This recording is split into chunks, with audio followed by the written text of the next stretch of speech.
Mayong hapon, yaring nagapanguna nga balita. 33-bed capacity nga modular hospital ang handa na nga mag-akomodar sa mga COVID-19 patients. Kag syudad sang Iloilo, ginatanyag ang mangin esports capital sang pungsod Pilipinas.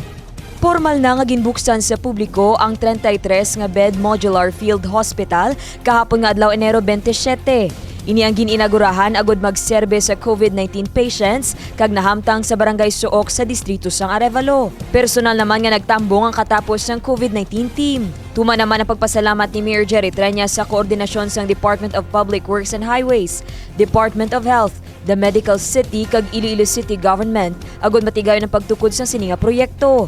Nagapasalig man ang alkalde nga kompleto na ini sa pasilidad kag mga medical technician agud masigurado ang kalidad nga serbisyo sa madasig nga pag-ayo sa mga pasyente. Matandaan isa sa mga programa sang alkalde amo ang Wheels Inclusive Development.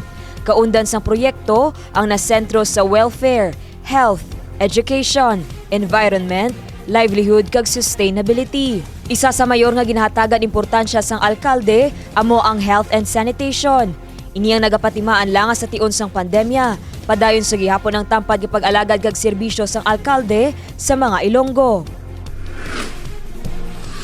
Samtang, syudad sang Iloilo ang ginatanyag nga mangin esports capital sang pungsod Pilipinas sa tuig 2023. Base sa ginpirmahan ni Mayor Jerry Treñas nga Executive Order No. 134 sa nakaligad nga tuig, ginmando sang alkalde nga suportahan ang mga programa sang Iloilo City Esports Committee o kon ICEC.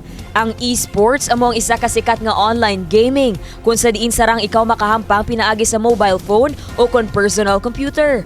Pila sa mga sikat nga sahi isang esports nga hampang amo ang League of Legends Wild Rift, Call of Duty, Mobile Legends o kon ML, Counter-Strike kag iban pa. Sa subong ini ang nagaserbe nga kalingawan sa pila ka mga pamatanon kag ang iban nga mga esports players sa syudad sang Iloilo ang nakatipon man sang palangabuhian sa sini nga sahi sang online competition.